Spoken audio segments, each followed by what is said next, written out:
Hello friends, welcome back to my YouTube channel Sameer fit health. कैसे हो आप सब लोग? उम्मीद करता हूँ अच्छे होंगे।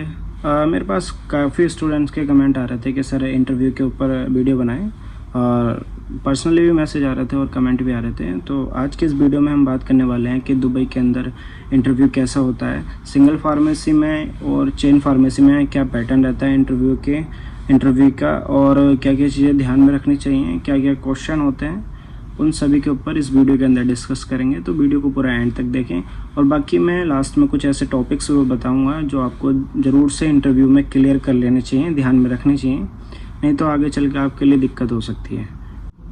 तो वीडियो को पूरा एंड तक देखें, वीडियो को बिल्कुल भी स्किप ना करें। तो चलिए वीडियो को स्टार्ट करते हैं।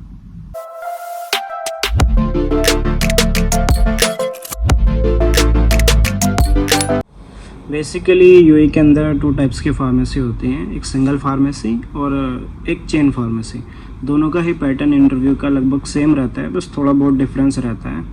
अब बात करें हम सबसे पहले सिंगल फार्मेसी की। सिंगल फार्मेसी क्या होती है? जो बेसिकली मान लो कोई फार्मासिस्ट है, उसने इधर यूएई के अंदर 4-5 साल वर्क किया एज अ फार्मासिस्ट, उसको मार्केट की पूरी नॉलेज है, अच्छी नॉलेज है, कैसे कैसे फार्मेसी ओपन करनी है, कैसे चलानी है। वो अपनी एक फार्मेसी खोल लेते हैं जिसे को सिंगल फार्मेसी कहते हैं। मतलब उनका एक ही फार्मेसी होती है, वही ओनर रहते हैं, मैनेजर रहते हैं, वही फार्मासिस्ट को हायर करते हैं, असिस्टेंट फार्मासिस्ट को हायर करते हैं। तो ये होती है सिंगल फार्मेसी। अगर इसकी बात करें हम इंटरव्यू की, तो उनका इंटरव्यू एक ही राउंड में होता है। मतलब अगर आपके पास शेड्यूल भेजेंगे वो आपको जाना रहेगा इंटरव्यू में, तो वहाँ पे 2-3 स्टूडेंट या 4 स्टूडेंट मैक्सिमम एक साथ में इंटरव्यू देते हैं। 4 फार्मासिस्ट एक एक करके उनको सबको बुलाते हैं, सबका अपॉइंटमेंट रहता है, उनका इंटरव्यू लेते हैं। इंटरव्यू सिर्फ एक ही मैनेजर रहेगा या उनका कोई पार्टनर होता है तो वो लेता है इंटरव्यू, और वो एक ही बारी में फुल्ली फाइनल करते हैं।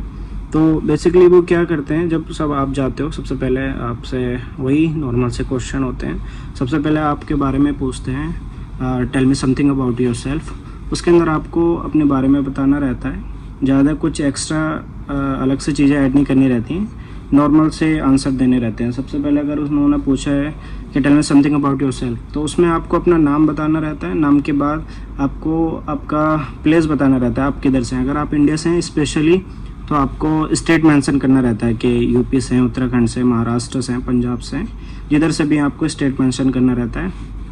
उसके बाद अपनी क्वालिफ़िकेशन बतानी रहती है कि आपने डिप्लोमा या डिग्री किस भी यूनिवर्सिटी से की है, वो बताना रहता है।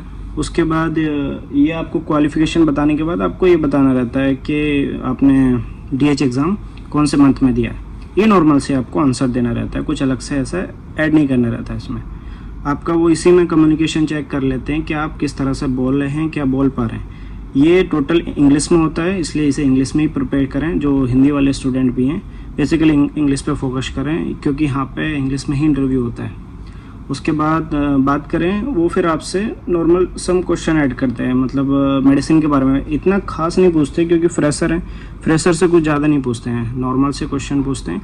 बट जो कुछ मेन चीज़ें हैं वो ये पूछते हैं कि कुछ इंडियन मेडिसिन है, जैसे पैरासीटामोल, उसके ब्रांड पूछेंगे आपसे। अगर आपने काम किया तो आपको मालूम होंगे 2-3 ब्रांड नेम, या नॉर्मल से सिट्राजिन के, मोंटेलकास्ट के पूछते हैं।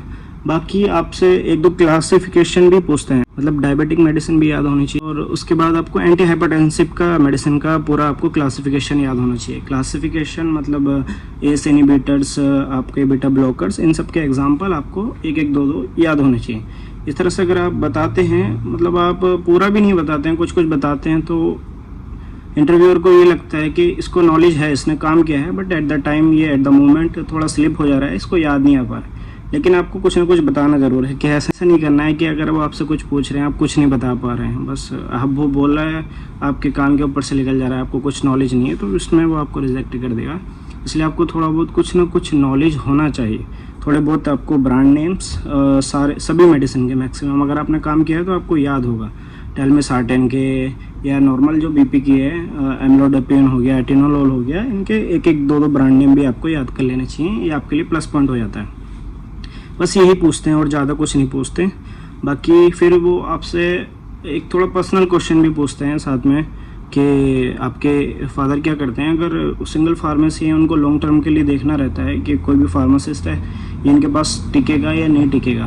तो उसके लिए वो क्या करते हैं, थोड़ा पर्सनल क्वेश्चन भी पूछते हैं। जैसे मान लो कि आपके पापा क्या करते हैं, आपके फादर क्या वर्क करते हैं, आपके फैमिली में कितने मेंबर्स हैं, वो आपसे क्वेश्चन करेंगे इस बारे में। ये सब क्लियर हो जाने के बाद आपका थोड़ा कम्युनिकेशन होना चाहिए। जब उनको लगता है कि हाँ ये बंदा ठीक है, ये वर्क कर सकता है, तो उसके बाद वो फिर आपके लिए सैलरी पे जाते हैं। तो वो आपसे क्वेश्चन करते हैं what is your salary expectation. तो उसमें सभी को ये जवाब देना रहता है कि sir as per your company policy for fresher या as per your company policy. अगर आप ये देंगे तो इसमें सही रहेगा, क्योंकि अगर आप अपनी तरफ से कुछ बढ़ा के बताएंगे, अगर उनकी लिमिटेशन के ऊपर होगा तो वो वैसे ही आपको रिजेक्ट कर दें। इसलिए फ्रेशर के लिए जो भी मार्केट में जो भी सैलरी चलती है आपको यही बोलने का है। तो वो फिर अपने हैंड से एक दो बारी और पूछेंगे आपसे, आपको सेम रिप्लाई देना है। उसके बाद ही आपका वो बताएंगे इतना सैलरी है।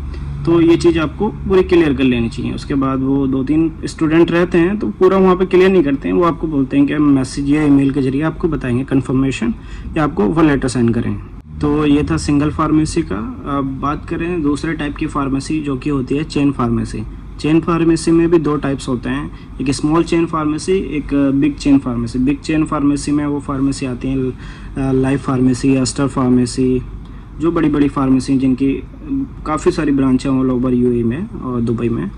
लेकिन स्मॉल चेन फार्मेसी वो होती हैं जैसे कोई भी पार्टनर्स हैं, उन्होंने एक ब्रांच ओपन की, उसके बाद 2-3 लगभग 4-5 ब्रांचें उनकी रहती हैं, तो उसे स्मॉल चेन फार्मेसी कहते हैं।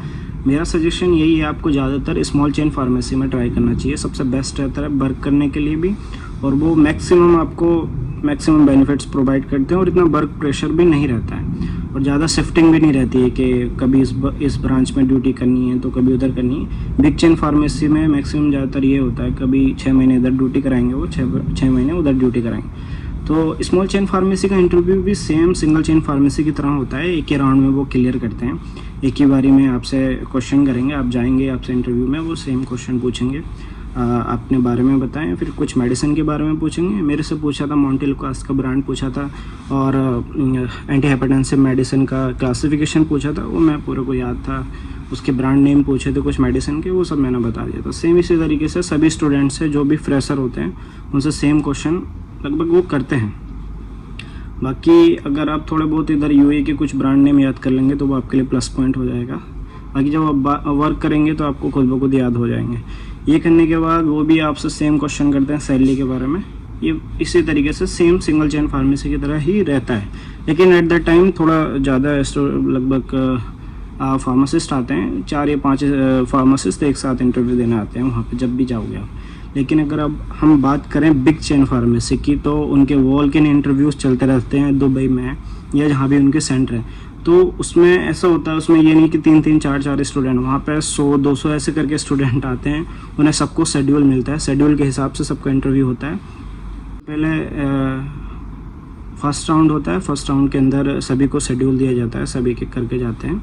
सबसे सेम ही क्वेश्चन होता है लगभग कि tell me something about your self. उसी के अंदर वो आपको बताना रहता है अपने बारे में, अपने क्वालिफ़िकेशन कहाँ से की है और आप कहाँ के रहने वाले हैं, किस कंट्री के हैं। उसी में वो आपका कम्युनिकेशन चेक कर लेते हैं कि किन स्टूडेंट का कम्युनिकेशन अच्छा है, कौन अच्छे से बोल पा रहा है, कौन अच्छे से बात कर पा रहा है, वो चीज़ चेक कर लेते हैं। उसी के हिसाब पे शॉर्टलिस्ट करते हैं वो, जिसमें से काफ़ी स्टूडेंट को वहीं से आउट कर देते हैं। बाकी कुछ को सेकेंड राउंड के लिए उनका नंबर आता है। सेकेंड राउंड में फिर वो मेडिसिन वगैरह के बारे में पूछते हैं, नॉर्मल सी मेडिसिन के बारे में पूछते हैं, ज़्यादा कुछ हाई नहीं पूछते, क्योंकि उधर मैनेजर हायर करते हैं वो, तो वो HR हायर करते हैं, तो उन्हें इतना मेडिकल फील्ड की इतनी नॉलेज रहती नहीं, तो नॉर्मल से क्वेश्चन पूछते हैं। बट वो ज़्यादातर पैरासीटामोल यही सब चीज़ें पूछते हैं और कुछ नहीं पूछते। बाकी वो इसी चीज़ पे ज़्यादा ध्यान देते हैं कि कम्युनिकेशन अच्छा है नहीं है। बाकी अगर वहाँ से अगर आप सेकेंड राउंड क्लियर होता है, उसके बाद आपको थर्ड राउंड में आपकी सैलरी के बारे में डिस्कस होता है कि कितना सैलरी रहेंगे, कितना सैलरी आप एक्सपेक्ट कर रहे हैं। आपको सेम क्वेश्चन देना है कि as per your company policy for fresher.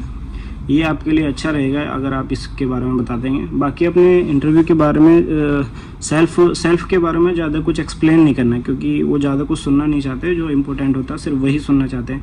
कभी आप अपनी हॉबीज़ और जो स्ट्रेंथ वीकनेस वो सब ऐड करते हैं। जब वो आपसे क्वेश्चन करते हैं इस चीज़ के बारे में, तभी आपको आंसर देना है, अदरवाइज आपको इस चीज़ का आंसर नहीं देना चाहिए। बाकी आपको सिंपल सा यही क्वेश्चन होते हैं इंटरव्यू में, इतना कुछ हार्ड होता नहीं। अगर आपने DH एग्ज़ाम दिया है तो DH में आपने पढ़ाई की होगी तो वो भी आपको थोड़ा ध्यान में रखना है। बाकी जो आपने काम किया है 2 साल का वो ध्यान में रखना है, वही सब इंटरव्यू में पूछते हैं। ऐसा नहीं कि DH एग्ज़ाम निकल गया तो पूरा दिमाग से स्लिप कर दो, एग्ज़ाम गया तो सब कुछ गया, नहीं, वो दिमाग में रखने का है, क्योंकि इधर ट्रीटमेंट भी करोगे तो उसी के बेस पे करोगे। अब बात करें कि क्या क्या चीज़ें ध्यान में रखनी चाहिए इंटरव्यू के टाइम पे, इंटरव्यू के लिए जाते हुए। तो इंटरव्यू में जैसे ही आप जाएंगे तो आपको फॉर्मल ड्रेस पहननी चाहिए, वाइट शर्ट और एक ब्लैक पैंट और फॉर्मल शूज़ पहनने चाहिए, जिससे आपको प्रॉपर लगे कि आप वेल मेंटेन है। और साथ में आपको एक अपने डॉक्यूमेंट्स फाइल लेके जानी चाहिए, जिसमें अगर एट द मोमेंट अगर वो आपसे कोई भी डॉक्यूमेंट्स मांगते हैं तो आप ओरिजिनल डॉक्यूमेंट दिखा सकते हैं। साथ में आपको एक रिज्यूम की कॉपी अपने हाथ में रख के लेके जानी चाहिए। जैसे आपको वो बुलाएंगे इंटरव्यू के लिए तो सबसे पहले वो आपसे बोलेंगे सिट डाउन, आपको बैठ जाना है। उसके बाद आपका रिज्यूम मांगेंगे तो वो रिज्यूम लेंगे, 1-2 मिनट रिज्यूम पढ़ेंगे। रिज्यूम में जो हाईलाइटेड चीज़ें होंगी वो पढ़ेंगे, आप किधर से हैं, नाम क्या है, वही चीज़ आपसे वो फिर इंटरव्यू में क्वेश्चन करेंगे कि tell me something about your self. ये थे बेसिक सा जो इंटरव्यू का तरीका है और इंटरव्यू में क्या चीज़ें ध्यान में रखनी चाहिए। अब मैं आपको कुछ ऐसे टॉपिक्स बताऊंगा जो आपको ज़रूर से ध्यान रखने चाहिए, आपको इंटरव्यू में क्लियर कर लेने चाहिए, और अगर ये क्लियर नहीं करते हैं तो आगे चल के आपको दिक्कत हो सकती है। हाँ, ये टॉपिक्स हैं जब आपका इंटरव्यू क्लियर हो जाता है, आपका सैलरी वैली सब डिसाइड कर लेते हैं, आपकी सैलरी पे वो एग्री करते हैं, तो आपको ये क्वेश्चन आपको करने चाहिए। क्योंकि इधर वीज़ा का प्रोसेस, वर्क वीज़ा का प्रोसेस कुछ कंपनी खुद से अप्लाई करती हैं, कुछ आधा पैसा भी लेती हैं, बहुत सी कंपनी सेल्फ वीज़ा मांगती हैं कि आपको वीज़ा का पेमेंट खुद देना पड़ेगा। तो आपको ये पहले से वहाँ पे क्वेश्चन करना है कि वीज़ा किसकी तरफ से है, मतलब कंपनी दे रही है या आपको लगाना है, 50-50 पेमेंट है। इससे आपका क्लियर हो जाएगा। मैक्सिमम कंपनी वीज़ा खुद ही प्रोवाइड करती हैं, आपको अपनी तरफ से नहीं कहना है। अगर कोई कंपनी कहती है कि आपको वीज़ा खुद लगाना पड़ेगा ये है, तो वहाँ से कैंसिल कराएं, क्योंकि यूएई का रूल भी एक तरीके से ये है कि कंपनी आपको वीज़ा प्रोवाइड करती है। दूसरा है आपका, हम फार्मासिस्ट हैं, असिस्टेंट फार्मासिस्ट, तो जो भी आपका लाइसेंस होता है DH लाइसेंस या MOH लाइसेंस, उसको एक्टिवेट कराना पड़ता है। उसकी फीस जाती है 1600-1700 दिरहम, लगभग इंडिया के 30-40 हज़ार। तो वो भी उसमें बहुत सी कंपनी वो कहती हैं कि खुद एक्टिवेट कराओ, उसका फ़ीस वो आपकी सैलरी में से कट करेंगे थोड़ा थोड़ा करके। या कुछ ऐसी कंपनी होती हैं जो 50-50 पेमेंट कर लेती हैं, कुछ कंपनी ऐसी होती हैं कि जो खुद से ही प्रोवाइड कराती है। जैसे मेरे कंपनी ने मेरे से एक पैसा नहीं लिया, पूरा उन्होंने MOH लाइसेंस एक्टिवेट करा के दिया, साथ में वीज़ा भी प्रोसेस किया। तो कुछ कंपनी ये सब चीज़ें अगर आप ये क्लियर नहीं करते हो, आगे चल के आपके लिए दिक्कत हो सकती है। तो आपको ये सब चीज़ें पहले ही क्लियर कर लेनी चाहिए। जब आपका इंटरव्यू क्लियर हो गया, वो आपसे पूछेंगे आपके कोई do you have any question या डाउट, तो आपको उसका आंसर देना है। आपको कुछ ना कुछ जो भी डाउट है वो आपको पूरे क्लियर कर लेने हैं। सर वीकली ऑफ तो रहता है, उसमें कुछ ऐसा पूछने का नहीं है। बाकी एनुअल लीव भी रहता है 1 साल में। बस जो क्वेश्चन है और सैलरी का है, सैलरी क्लियर हुआ तो उसके बाद ये वीज़ा का भी पूछना है, sir what is the visa process and something, इस तरह से करके आपको पूछना है कि जिसमें कि वीज़ा के बारे में भी बताएंगे आपको और MOH लाइसेंस के बारे में भी बता देंगे कि कंपनी दे रही है या आपको पेमेंट देना है। ये सब क्लियर हो जाने के बाद जैसा आपको सूटेबल लगे आपको कंफर्म करना चाहिए, वो आपको ऑफर लेटर देंगे और ऑफर लेटर साइन करके फिर वो आगे का प्रोसेस कर दें। तो ये सब रहा इंटरव्यू के ऊपर छोटा सा वीडियो। ये चीज़ आपको ध्यान में रखना चाहिए। बाकी इंटरव्यू इतना टफ नहीं है, बस थोड़ा अपना कम्युनिकेशन थोड़ा अच्छा रखना चाहिए। बाकी अगर इधर जो भी स्टूडेंट आते हैं 1-2 इंटरव्यू में बेसिकली सब फेल ही होते हैं लगभग। 1-2 इंटरव्यू के बाद उनका कॉन्फिडेंस लेवल बढ़ जाता है, लोगों से बात करने का तरीका चेंज हो जाता है इधर के तरीके से, तो दूसरे-तीसरे इंटरव्यू में अच्छे से ईजिली क्रैक कर लेते हैं और अच्छे से बात कर पाते हैं। इतना नॉलेज सभी को रहता है कि वो जवाब दे सकें। बस ये है थोड़ा शुरू में हेजिटेशन होता है, उसके बाद वो क्लियर हो जाता है, तो कोई भी स्टूडेंट ईजिली इंटरव्यू क्रैक कर सकता है। तो ये रहा इस वीडियो में। तो चलिए वीडियो को यहीं पे ख़त्म कर दें। बाकी अगर आपका कोई भी कन्फ्यूज़न है तो आप कमेंट सेक्शन में कमेंट कर सकते हैं और वीडियो को लाइक शेयर करें और ऐसे ही वीडियो के लिए हमारे चैनल को सब्सक्राइब करें। Thank you for watching.